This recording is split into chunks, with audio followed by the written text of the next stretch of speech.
Hello students, स्वागत है आपका हमारे इस नए वीडियो में। आई होप कि आप सब बहुत अच्छे होंगे। तो आज इस वीडियो में हम पढ़ने वाले हैं जो हमारी क्लास 10 की प्रश्नावली 3 है, दो चरों वाले रैखिक समीकरण युग्म। उसमें जो हमारी प्रश्नावली 3.2 है, उसमें जो हमारी प्रतिस्थापन विधि है, आज उसके हम बहुत ही कॉन्सेप्चुअल तरीके से पूरी प्रश्नावली 3.2 को इस वीडियो में कवर करेंगे। और हो सकता है कि वीडियो लंबा हो क्योंकि क्वेश्चन थोड़े लंबे जाएंगे और उनमें टाइम लगेगा, कैलकुलेशन में थोड़ा टाइम लगता है। तो इस प्रकार हमारे साथ इस वीडियो में जुड़े रहे तो आपको प्रतिस्थापन विधि एक ही वीडियो में पूरी अच्छी तरीके से अच्छे तरीके से समझ में आ जाएगी। इसके बाद आपको कई और कुछ भी वीडियो देखने की जरूरत नहीं पड़ेगी। तो हम बिना समय गंवाए अपना वीडियो स्टार्ट करते हैं। और आज का हमारा पहला जो क्वेश्चन है, प्रश्नावली 3.2 का पहला का जो हमारा पहला क्वेश्चन है, उस क्वेश्चन में हमें दे रखा है x plus y equal to 14, x minus y equal to 4। इसे हमें प्रतिस्थापन विधि से हल करना है। कौन सी विधि से? प्रतिस्थापन विधि से।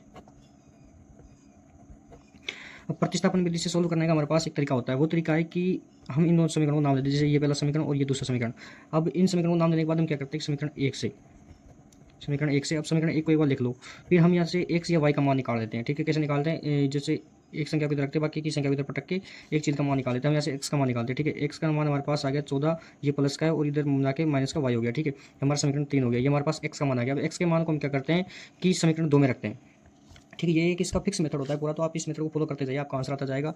हम समीकरण 3 से एक्स का मान समीकरण 2 में रखने पर, ठीक है, समीकरण 2 में हम एक्स का मान रखते हैं। हमारा समीकरण 2 है x minus y equal to 4। ठीक है, अब यहाँ पे एक्स का मान रखना है। तो एक्स का मान हमारे पास क्या है? 14 माइनस वाई। हमें ओनली फॉर एक्स की जगह पर इस फॉर्मेट को रखना है। ठीक है, बाकी को सेम एज इट इज लिखना है, जैसे माइनस वाई इक्वल टू 4। अब हम इस ब्रैकेट को खोलते हैं। ठीक है, ब्रैकेट खोलने पर हमारे पास ये आया, ये हमारे पास आ गया। ठीक है, और हम अब क्या करते हैं, जो हमारा चर पद है उसको एक तरफ रखते हैं और चर पद को एक तरफ भेज देते हैं। ठीक है, तो हमारे जिसमें चर पद है माइनस वाई इन दोनों को हमने माइनस माइनस दोनों जुड़ जाएंगे, हमारे पास माइनस 2 वाई हो गया। ठीक है, इधर 4 और ये 14 प्लस का इधर जाकर माइनस हो गया। ठीक है, तो माइनस 2 वाई इक्वल टू 4 में से 14 माइनस 4 माइनस 14 तो माइनस 10। ठीक है, और वाई, अब यहाँ से हम वाई का मान निकालते हैं, तो माइनस 10 बटे और ये इधर गुणा में, तो माइनस इधर जाके भाग में हो जाएगा। ठीक है, वाई का मान इस प्रकार हमारे पास 5 आ जाएगा। ठीक है, अब वाई का मान, ये वाई का मान आ गया। ठीक है, अब इस वाई के मान को हम समीकरण 1, 2 या समीकरण 3 किसी में भी रख सकते हैं, जो हमें सीधा लगे उसमें रख देते हैं। ठीक है, हम वाई का मान समीकरण 3 में रखते हैं। ठीक है, वाई का मान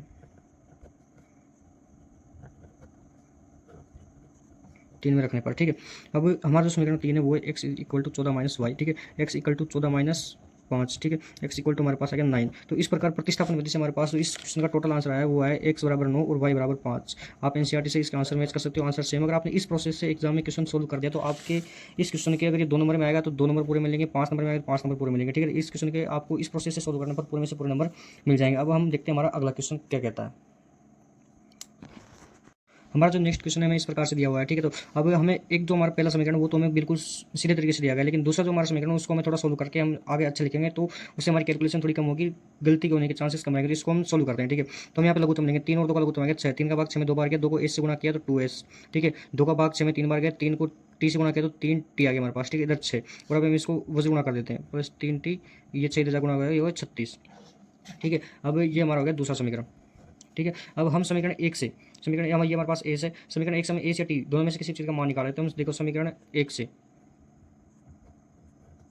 समीकरण एक हमारी s minus t equal to 3, और फिर हम यहाँ से एस का मान निकाल लेते हैं। ठीक है, तो हमारे पास आ गया समीकरण 4। अब समीकरण 4 से हम मान समीकरण 2 में रखते हैं। ठीक है, नहीं, समीकरण 3 आ गया हमारे पास। समीकरण 3 से मान हम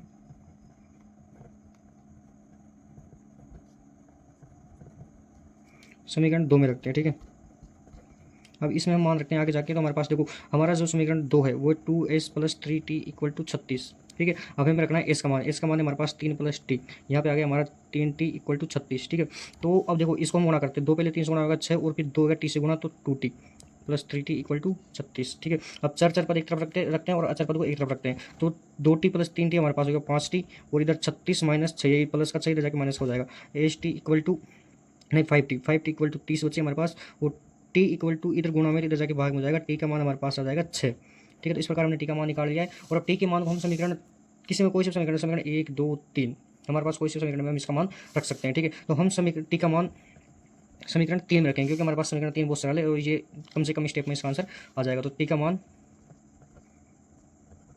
समीकरण 3 में रखने पर, ठीक है, हमने टी का मान समीकरण 3 में रखा। और देखो अब समीकरण 3 है हमारे पास, एस बराबर 3 प्लस टी। एस का मान हमने रखा 3 प्लस और टी का मान हमारे पास 6, तो हमने रख दिया। एस का मान आ गया हमारे पास 9। तो इस प्रकार हमारे पास टोटल आंसर आ गया, एस का मान आ गया 9 और टी का मान आ गया हमारे पास 6। ठीक है, इस प्रकार हमारे पास इस क्वेश्चन का आंसर आ गया। इस प्रोसेस से आप प्रतिस्थापन विधि बहुत ही सरल है। इस प्रोसेस से अगर आप क्वेश्चन करते हैं तो आपके क्वेश्चन के पूरे में से पूरे नंबर मिलेंगे। और आपको इस क्वेश्चन में कैलकुलेशन का विशेषकर ध्यान करना है। ठीक है, कैलकुलेशन का विशेषकर ध्यान रखना है, क्योंकि थोड़ी सी भी गलती पूरा क्वेश्चन गलत कर सकती है। ठीक है, तो विशेषकर ध्यान रखते हुए चले और कैलकुलेशन को थोड़ी माइंड में रखते हुए चले और क्वेश्चन को ज़्यादा प्रैक्टिस करिए, जिससे क्वेश्चन आपका बहुत ही सरल तरीके से और बहुत ही कम समय में हो जाएगा, जिससे आपके पास एग्जाम में टाइम बचेगा। अब देखते हैं हमारा नेक्स्ट क्वेश्चन। अब आते हैं हमारे तीसरे क्वेश्चन में। हमारा जो तीसरा क्वेश्चन है, इस तीसरे क्वेश्चन में एक विशेषकर बात है। एक विशेष बात वो है कि हमारा जो ये फॉर्मेट होता है A1 बटा A2 बराबर B1 बटा B2 बराबर C1 बटा C2। ठीक है, ये जो हमारा फॉर्मेट होता है, तो ये अगर दो ये तीनों चीज़ें आपस में बराबर आती है तो हमारी रेखा होती है संपाती। संपाती रेखा का मतलब होता है एक रेखा के ऊपर जस्ट दूसरी रेखा का होना। तो उससे हमें कोई भी कटान बिंदु नहीं मिलता है, तो हमें उससे एक्स और वाई का मान प्राप्त नहीं होंगे, क्योंकि पॉइंट पॉइंट पर एक्स और वाई के मान तो अनंत मान होंगे इनके। ठीक है, तो देखो 3x बटा 9x। तो देखो A1 का मान है हमारे पास 3 और B1 का मान है -1 और C1 का मान है -3। ठीक है, ये 3 इधर का इधर आ जाएगा, टी माइनस हो जाएगा। फिर A2 का मान है हमारे पास 9, B2 का मान है हमारे पास -3 और C2 का मान है हमारे पास -9। अब हम इन जो हमारे पास ये वैल्यू इनको इस फॉर्मेट में जमाते हैं। ठीक है, तो हमारे पास पहली फॉर्मेट 3 बटा 9, दूसरी -1 बटा -3, तीसरी -3 बटा -9। अब ये कट पिट के 1 बटा 3, 1 बटा 3 और 1 बटा 3 आ गया हमारे पास। तो ये रेखा हमारी संपाती होगी, तो इसमें हमें एक्स और वाई का कोई भी मान नहीं मिलेगा, अतः असंगत मान मिलेगा। तो ये यहीं पर क्वेश्चन खत्म होता है। ठीक है, अब हम देखते हैं हमारा नेक्स्ट क्वेश्चन, अगला चौथा क्वेश्चन। तो मैं बोल रहा हूँ आपसे कि जो हमारी प्रतिस्थापन विधि है वो बहुत ही सरल विधि है। एक दो बार अगर आपने इस पे खुद क्वेश्चन प्रैक्टिस कर ली तो ये प्रतिस्थापन विधि आपको बहुत ही अच्छी तरीके से समझ में आ जाएगी और ये जो प्रश्नावली वो भी आपकी पूरी कंप्लीट हो जाएगी। अब जो हमारे चौथा क्वेश्चन दिया है उसमें हमारे पास जो समीकरण है वो हमें दशमलव प्रसार में दिए गए। ठीक है, तो हम इसको एक बार सिंपल तरीके से इसको सिंपल वे में व्यवस्थित कर लेते हैं। ठीक है, तो व्यवस्थित करने के लिए क्या करते हैं, जो हमारे पहले समीकरण है इसको उठाते हैं। हमारे पास दिया गया 0.2x plus 0.3y equal to 1.3। अब देखो जब हम दशमलव हटाते हैं तो दशमलव की इधर जितनी भी संख्या होती है उतनी 0 बटा में लग जाती है, तो इधर एक ही संख्या है। तो देखो 2/10। ठीक है, फिर 3/10, फिर 13/10। ठीक है, दशमलव हटा दिए, नीचे 0 लगा दिए। अब जो 10 10 10 है वो कट गया आपस में, तो अब देखो 2x plus 3y equal to 13 हमारे पास ये पहली समीकरण बनी। ठीक है, अब दूसरे से उठाते हैं हम, दूसरी हमारे 0.4x plus 0.5y equal to 2.3। ठीक है, हमने हटाया 4/10 प्लस 5/10 बराबर 23/10। 10 10 10 हमारा कट गया आपस में, क्योंकि तीनों संख्या बराबर आपस में से कट जाती है। ठीक है, अब इधर से हम देखो 4x plus 5y equal to 23, हमारे पास ये दूसरा समीकरण बना। अब देखो हम पहले समीकरण को लेते हैं, समीकरण 1 से सेम प्रोसेस फॉलो करनी है बिल्कुल। समीकरण एक से हम किसी भी एक संख्या का मान निकालेंगे यहाँ से। ठीक है, एक चीज़ का मान निकालेंगे, तो अब देखो हम यहाँ से x का मान निकालते हैं, तो 13 - 3y और फिर x का मान निकाला हमने 13 - 3y बटे 2, ये हमारे पास x का मान आ गया। अब जो हमारे पास x का मान है, x के मान को हम समीकरण 2 में रखते हैं, x का मान समीकरण 2 में रखने पर। ठीक है, अब x समीकरण 2 हमारे पास 4x की जगह पे हमें ये वाली वैल्यू रखनी है। ठीक है, 13 - 3y इक्वल टू 2। ठीक है, प्लस 5y इक्वल टू 23। ठीक है, 2 से ये 2 बार कट गया। अब इसको हम अंदर गुणा करते हैं, तो 13 दूनी 26 माइनस 3 दूनी 6y plus 5y equal to 23। ठीक है, अब आगे देख तो -6y और इधर 5y है, -6y और प्लस 5y, तो हमारे पास -y कट के -y बचेगा, क्योंकि आपस में कट जाते हैं, और 23 - 26 हो गई है। ठीक है, क्योंकि 26 प्लस का इधर आके माइनस का हो गया, तो -y इक्वल टू -3 है ना। तो इस प्रकार हमारे पास y का मान आ गया 3, क्योंकि माइनस माइनस भी आपस में कट जाते हैं। ठीक है, y का मान 3 आ गया, तो y के मान को हम किसी भी एक समीकरण में रखते हैं और उससे आंसर ले आते हैं, और जैसे जो हमारे पास समीकरण 3 आई थी। ठीक है, तो ये बहुत सरल रखती है, तो इसको हम डायरेक्ट यहाँ पे वैल्यू पुट करके यहाँ पे हमें सोल्यूशन करना पड़ेगा, तो हम यहाँ पे मान रखते हैं। ठीक है, y का मान समीकरण 3 में रखने पर। ठीक है, समीकरण 3 में हमने रखा, समीकरण 3 हमारे पास x इक्वल टू 13 - 3, y का मान हमारे पास 3 आया था और ये हमारा 2। ठीक है, x इक्वल टू 13 - 3 3 9 2। ठीक है, अब x इक्वल टू 4 बचे ऊपर, नीचे बटा में 2, और x इक्वल टू 4 से 2 बार ये कट गया। ठीक है, 2 आ गया। इस प्रकार हमारे पास प्रतिस्थापन विधि से x बराबर 2 y बराबर 3 इस समीकरण के मान आ गए, तो ये हमारा फाइनल आंसर हुआ।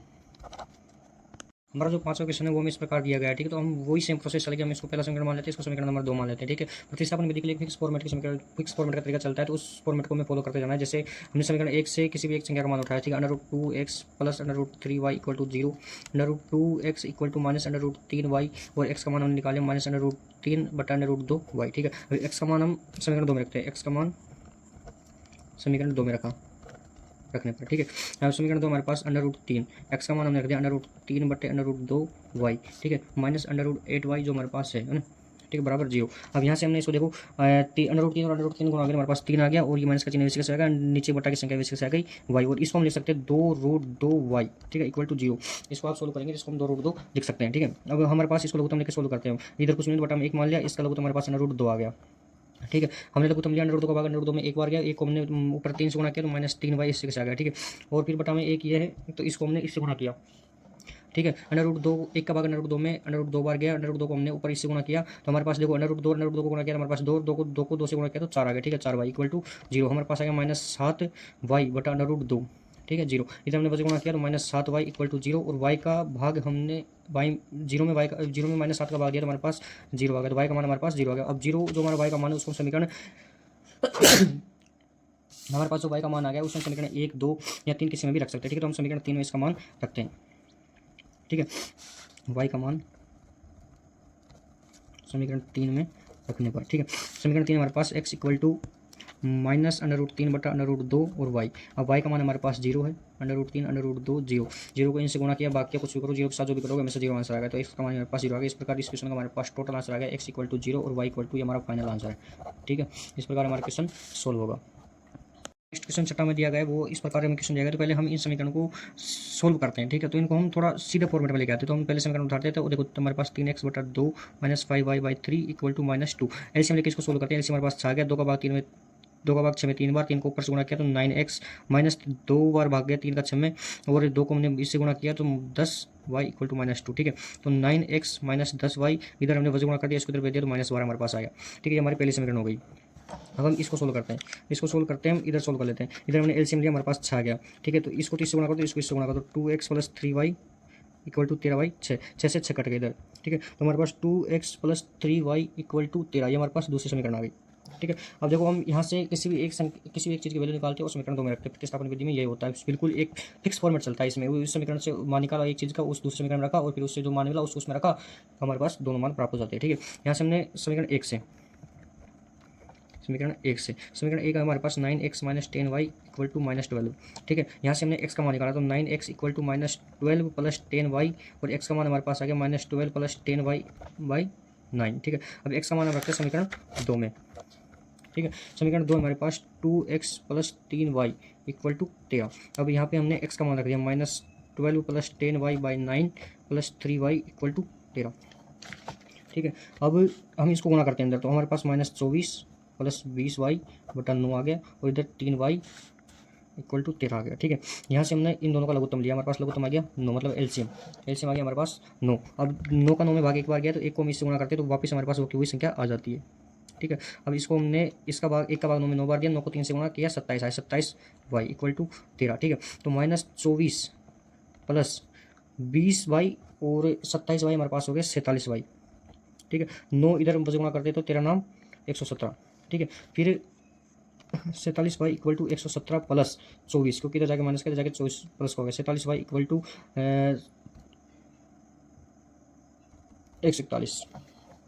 ठीक है, y का मान हमने निकाला 141 बटा 47। ठीक है, y का मान यहाँ पे 47 का 141 में भाग गया 3 बार, तो हमारे पास y का मान आ गया 3। अब y का मान को हम समीकरण 1 2 या 3 को इसमें उठा के रख सकते हैं, तो हम समीकरण 3 में y का मान रखते हैं इस समीकरण में। ठीक है, हमारे पास समीकरण 3 थी। ठीक है, तो y का मान समीकरण 3 में रखने पर। ठीक है, अब x इक्वल टू -12 + 10, y का मान हमारे पास 3 था जो हमने रख दिया, और 9 x equal to -12 + 30 equal to 9। ठीक है, और तो प्लस माइनस आपस में कटेंगे, 30 में से 12 गए तो 18 बचे, 18/9। ठीक है, और x का मान हमारे पास आ गया 2। तो इस प्रकार x और y के दोनों के हमने प्रतिस्थापन विधि से मान याद कर लिए, तो हमारा फाइनल आंसर हो गया इस क्वेश्चन का। बढ़ते हैं हमारे नेक्स्ट क्वेश्चन की तरफ।